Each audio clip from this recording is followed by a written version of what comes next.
die wij ontvangen we dus via een digitale verbinding. En dat is Anthony. Anthony Magna Bosco, of Magna Bosco. Dat is echt een Italiaanse naam, denk ik. And Anthony is a skeptic. He's an atheist and an activist from San Antonio, Texas, who has been practicing and promoting what we call street epistemology ever since 2013. As a street epistemologist, Anthony has had several hundred chats, many of them recorded and available on YouTube, on a variety of claims with all kinds of people, including gods, ghosts, karma, law of attraction, and a variety of social and political topics. He's also a founder and the current executive director of the new non-profit organization called Street Epistemology International, encouraging and normalizing critical thinking. I like that, normalizing critical thinking, and skepticism, while providing people around the world with the resources needed to develop and promote this thing that he calls street epistemology. And like he has done many times before all over the globe, Anthony is going to explain and show to us what street epistemology is, how it's done, and what it is good for. Anthony. Well, thank you so much. Thank you for welcoming me to your convention. This is very exciting to be here today. I really wish that I could be there in person. Wouldn't it be wonderful if I could be there in person, but unfortunately I'm unable to be there. Very quick thanks to the Dutch Skeptic Society for inviting me to speak to your wonderful conference. I understand that we have some attendees in the audience as well as on Zoom. And this will be an interactive presentation as well. There will be some surveys. We'll make this a fun, interactive talk. Before I get too far in my talk, though, I want to give a thanks to Kitty and Martin. Martin's been running around. Obviously, you can probably see him running around in the audience there.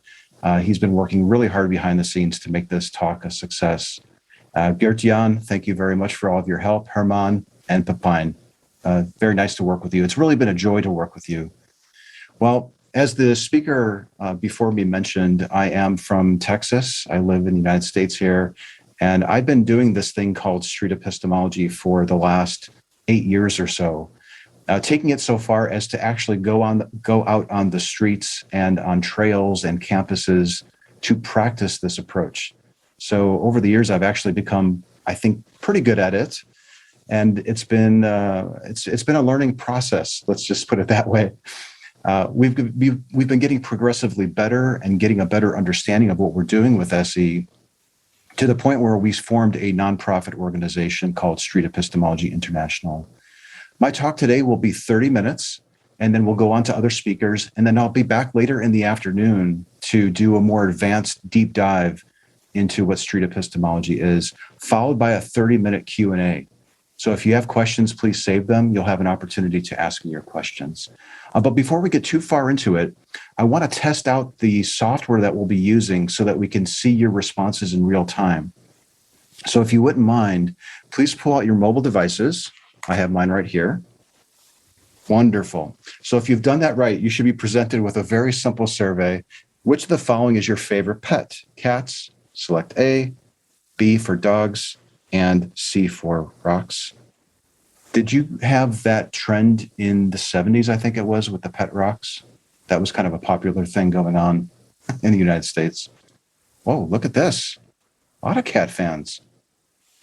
Okay, wonderful. Okay, well, I want to talk a little bit about how we usually interact when we're having conversations with people with whom we disagree. What do we usually do? Especially us as skeptics, we tend to give people facts because we found them convincing. So when we're engaging with somebody with whom we disagree, we usually will debate them, give them facts that we found convincing with the idea that they will find it convincing too. And it doesn't usually work that way. This typically leads to argumentation and sometimes even ridicule. And as you probably have experienced, this doesn't usually help a person reflect on their views or even change their mind. Next slide, please. Well, what is street epistemology? You've probably been hearing this term. I know that it's on your agenda for today. It's largely based on the Socratic method, or at least that's where it originated from. The philosophy professor that started this back in 2013 really was fond of the Socratic method. I like to say that street epistemology is an offshoot of the Socratic method. The word epistemology might also be familiar to some of you. It is the study of knowledge or the theory of knowledge. Now, it's a little bit of a misnomer, though, because in street epistemology, we're not so much interested in what you know. We're interested in why you think you know it. What process did you use to come to your conclusion? So the word street epistemology, I think, is an unfortunate term in a way because, first of all, it gives people the impression that you have to be out on the street and engaging with people, strangers maybe even. And the videos that I've uploaded haven't really helped in that regard as far as disabusing people of that misperception. Most of the conversations where people are using street epistemology are organic. They just happen with family and friends, or maybe a stranger, but they usually naturally arise as opposed to being initiated on the street. And then, of course, that word epistemology seems so academic, but street epistemology is a tool for the layperson, the regular everyday person, and even the expert. This did start off in atheism, by the way. It caught my attention as an atheist activist who was having bad conversations with people. I was looking for a better way to talk to people about their views. And I was debating and arguing, giving them facts and even ridiculing them. And when I switched over to this model, it really improved my interactions quite a bit. In street epistemology, we're largely asking questions. We try to hold back on telling people what our views are or what we think their views should be. So that's a big part of SE. You'll notice that we ask a lot of questions, but not so many that we overwhelm our conversation partner. That's the last thing that we want to do. And then there's two key components to street epistemology. There's an idea of establishing a relationship, or what we would call rapport, making a connection with the person, being pleasant, even if they say something that you disagree with or you find cruel. Trying to set your ego aside and your tendency to debate, put that aside and really try to connect. And then also we want to get to the person's epistemology, or as we're using the word, how the person concluded that their reasons are good enough for thinking that something is true. Next slide, please. All right. I love this diagram. So this is a new model that I want you to consider. This diagram on the right here is a wonderful snapshot of what street epistemology is. However, it's very, very simple. And we're developing a course for street epistemology, and this gets way more complex, but very high level because this is a basic introduction. We're modestly interested in the what the person believes. So if we think of this pyramid as somebody's claim, or as I like to say, their belief claim, a claim that they're making about reality that they think is true, we want to understand what they mean when they say karma, or vaccines, or that vaccine is poison, or something along those lines. So you notice at the top of the pyramid, the what is a little smaller than the why, and the why is a little smaller than the how. But we're trying to drive down to the how. It's the how the person concluded that their what is true that we're interested in. So when I talk about the what, this is their claim, this is their level of confidence that their claim is true, and then any definitions of words. So if they do say that karma, I want to understand what they mean by that word. And there's a video example with some survey questions that we'll get into here in a second. So yes, working out what they mean by these words. And then this middle part, the why, these are the reasons that people will give for thinking that their claim is true. So we're more interested in the reasons than the claim itself. So we don't dwell on the claim. But here's a little tip. When somebody gives a reason, this blue part, when somebody gives a reason for thinking that their claim is true, make sure that that really is their reason. And you can ask them something like, if that reason, it could be shown to your satisfaction that it's not a good reason, would you be less confident that your claim was true? It's a really great question to figure out if you're talking about a reason that contributes to their level of confidence. Because if you don't ask that qualifying question, you could be spending a lot of time discussing reasons that don't serve to bolster their confidence. And then finally, this lower level, the how, this is the epistemology. This is what we're driving to. You can see that there's arrows pointing, this arrow on the right going down is we're trying to drive down to the epistemology. This is where the magic of SE, I suppose, happens. This is where you can explore with your conversation partner how they concluded that their reasons are good to think that their belief claim is true. You'll notice the word guided metacognition. This is a somewhat guided process, but not telling people what to think or anything like that. We want to walk the person through their own views. We want to be a passenger in the car along with them as they drive. So that's the guided part. Like, so why did you choose to go that way as opposed to that way? And then at the bottom there, genuine rapport or relationship. Is there an issue? I see you typing furiously there. No, I think we're good. Okay. Yes, we're good. All right. So poor Martin's just running around everywhere. All right. And so we want to also have rapport or that relationship with a person. That's the glue that keeps the conversation holding together as you drive to the foundation of the person's belief. Next slide, please. All right, well, what is the motivation? Why do people get into street epistemology? Well, for myself, it was to have better talks. I was arguing with people, as I mentioned, and harming relationships with the loved ones in my life. So I was looking for a better way to talk with people about their deeply held beliefs. And I found that SE has resulted in far less frustration. Even if I were to meet somebody that I disagree with politically or on a religious issue or something along those lines, I no longer get triggered. After having done this for so long, I now see people as separate from their views. So it's really helped me become less frustrating. And I think it's also a good way to develop more careful thinkers. We see a lot of reckless thinking these days, and it's a real problem. And I've noticed that street epistemology has really helped the people on the receiving end of my conversations be more careful in their thinking, and me as a result too. I'm a lot more careful about the things that I say and the things that I post online, which is a really good thing. And of course, we want to reduce dogmatism. We see so much dogmatic thinking, people thinking that it's noble to be 100% sure that something's right, and not being open-minded to other ideas. And ultimately, I think that this approach could lead to a better world. This is one of the reasons why we formed the organization, is to give these tools to people around the world so that they can have better talks. Next slide, please. So here's the critical mind shift. This is a different way of thinking about it. Typically, when we have a conversation with somebody on a topic that we disagree with, we try to make it about our reasons and convincing them that we're right and they're wrong. In street epistemology, it's about how they became convinced. And that flips the whole dialogue, because now I'm as a questioner, I'm in a receiving mode to understand how you came to your conclusion. And I want to mirror that back to you. And when you do this, when you make the conversation about them and their views, and perhaps even more specifically, their epistemology, how they concluded that their reasons are good, that tends to avoid the backfire effect, which may or may not be a thing. It's still contentious. It's still being explored.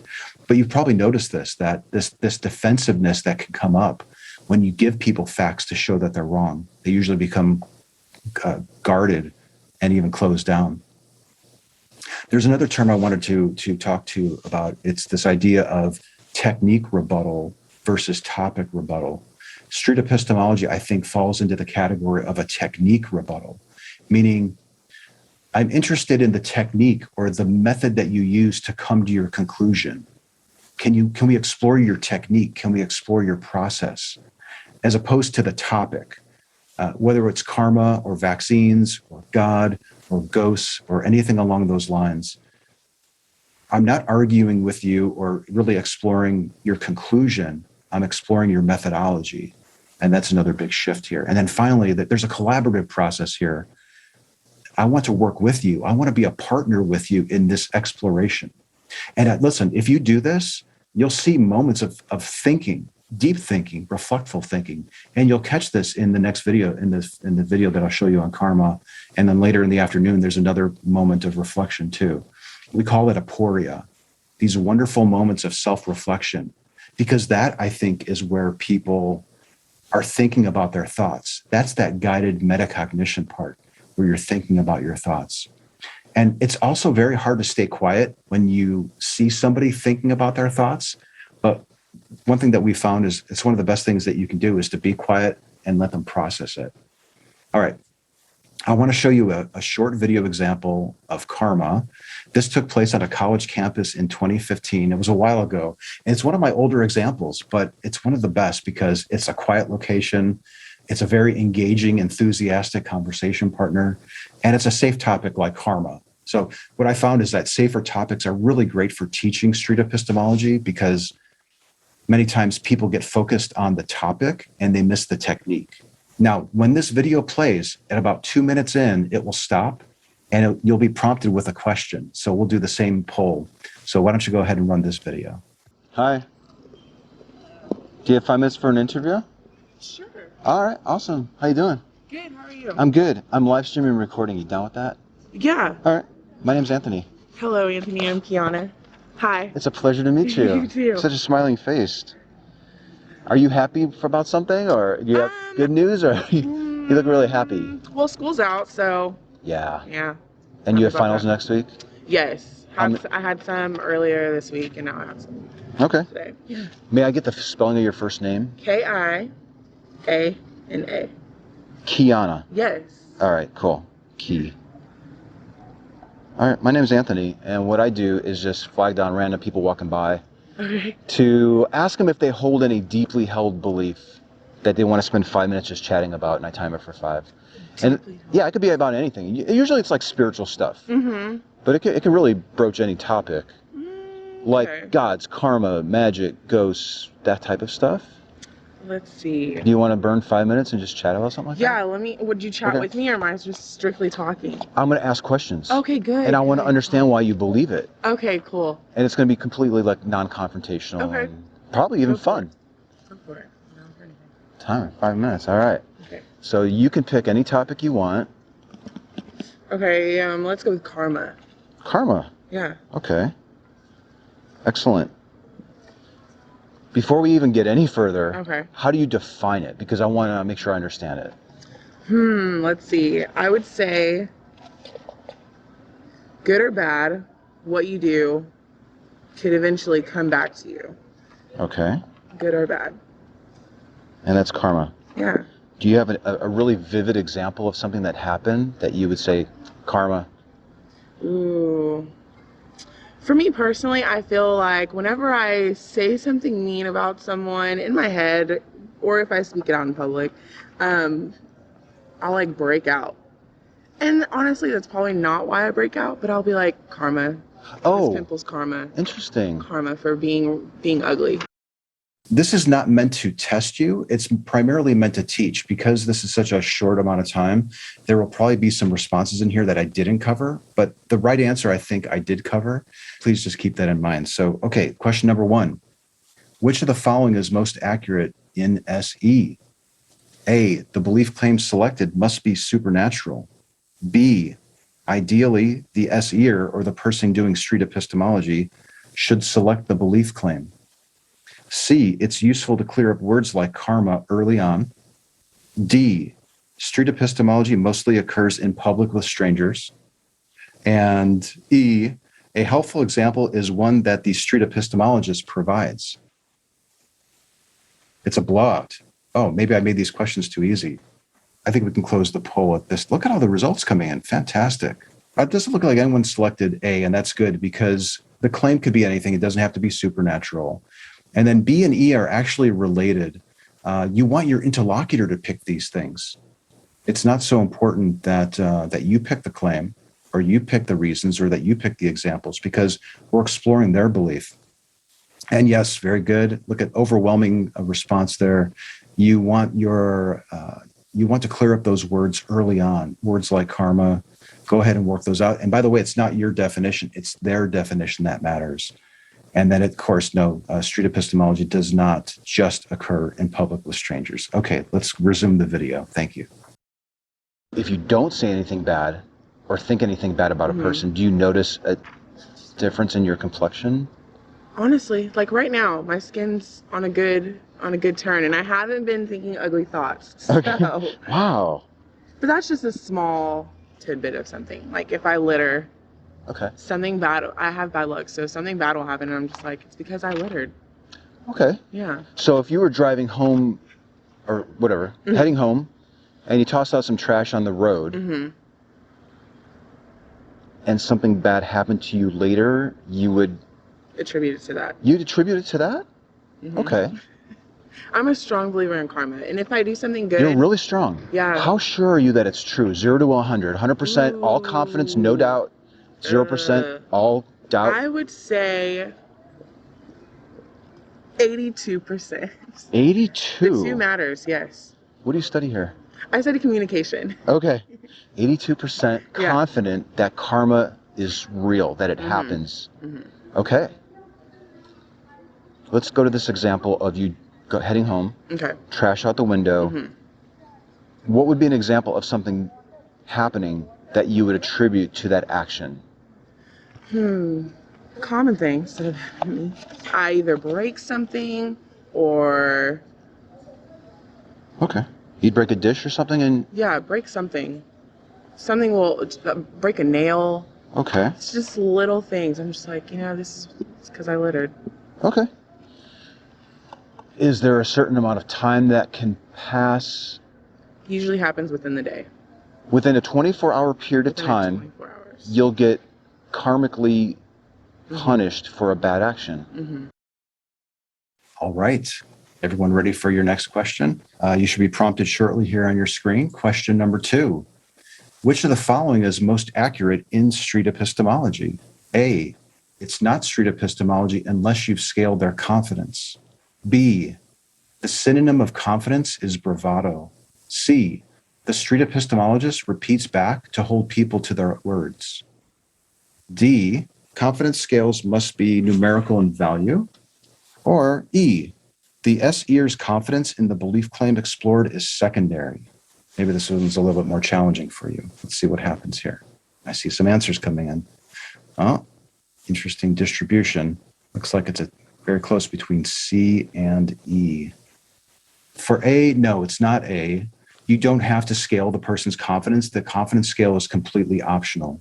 And B, the synonym of confidence is bravado. No. With street epistemology, when we're talking about confidence scales, we're interested in the level of certainty, the level of assuredness that the person has that their claim is true. And again, don't feel bad. This isn't a test. I may not have covered all of this stuff. This is also intent to try to teach you this stuff. And then C, the street epistemologist repeats back to hold people to their position. That's incorrect. No, we don't want to trap people or hold people. We want to be flexible. Sometimes people will say things about their views that they later change. We need to be flexible with that and go where they take us. The point of repeating something back is so that your conversation partner can hear their own words back to them. It's to drive to clarity and to understanding. And D, confidence scales must be numerical in value. It's helpful if they are, but it's by no means necessary. You can ask a numerical scale, or you can say, are you very, very confident this is true? Or are you very, very confident that it's not true? You can use words if you like, or some other denomination that you can come up with. And the right answer here is E. So for people that selected E, very good. The street epistemologist's confidence in the belief claim being explored is secondary, right? It's not what I think about Kiana's position on karma, it's what she thinks about it. And we want to focus on the epistemology and how she concluded that her reasons are good. You get what I'm saying? Yes. You have a better outlook on life when you do positive things. Right. Even if something bad happens. Even if something bad happens to you, you'll be able to handle it better. Because you're just like... Yet how would you know that you being good and avoiding all this, how would you know that it's not karmic punishment? How would I know it's not? I guess it really just still goes back all into how I like my mindset. Just, I'm doing positive things, so this can't be a punishment for all the positive things I've done. It's just, things happen. I don't know. Things I'm happen. Crazy. Yeah. How do you... I'm like, am I crazy? We have 10 seconds. Okay. And we can go longer if you have the time. Okay. How do you differentiate karmic punishment from things happen?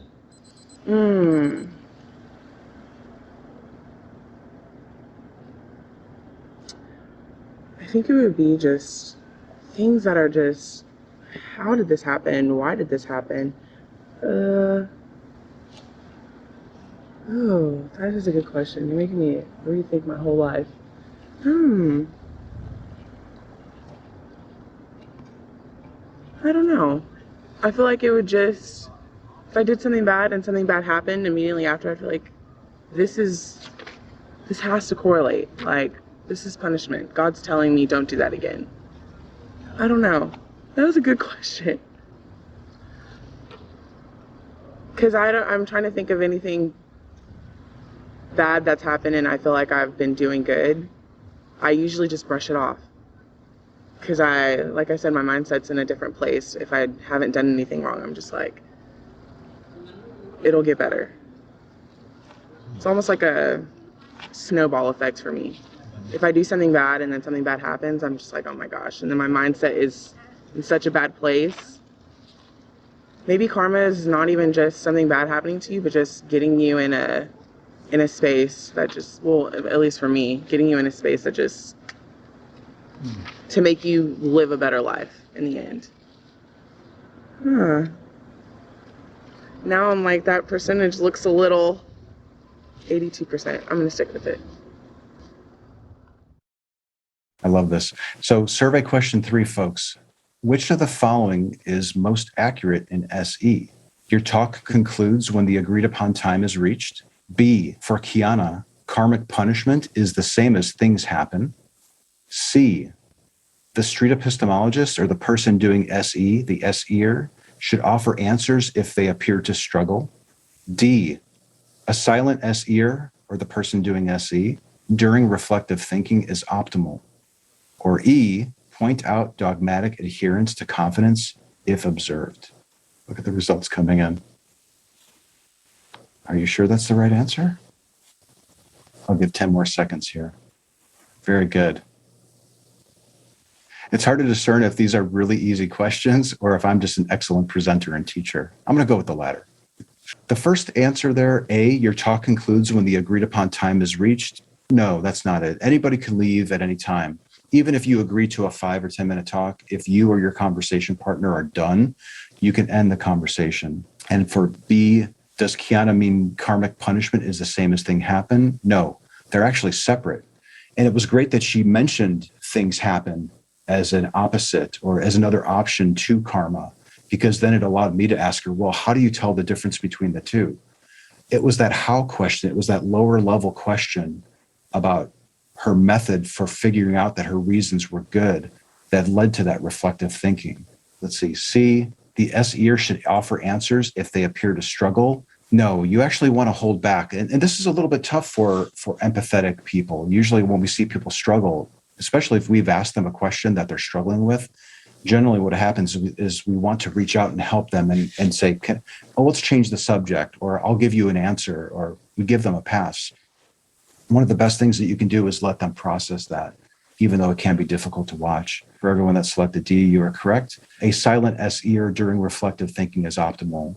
And it is hard to stay quiet, but it is one of the best things that you can do. And then E, no, that's not the correct answer. You don't want to point out dogmatic thinking, but you do want to recognize it, at least internally. Like, they seem really dogmatic about that. That's interesting. You can note it internally, but actually pointing it out to them, especially if you haven't built rapport or you don't have a really strong relationship, that could actually raise defensiveness. All right, let's jump back to the video and finish this one out. If you have no way of telling the difference between karmic punishment and things just happening, why believe in it at all?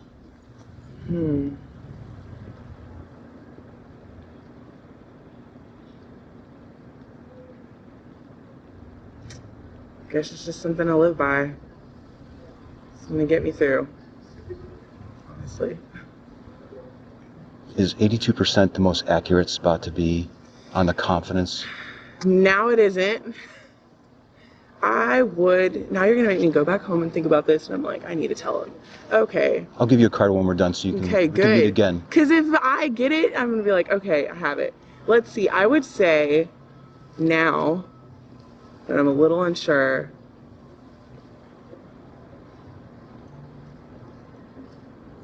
I would go with 53 because I still believe it. I'm like, where am I going with this?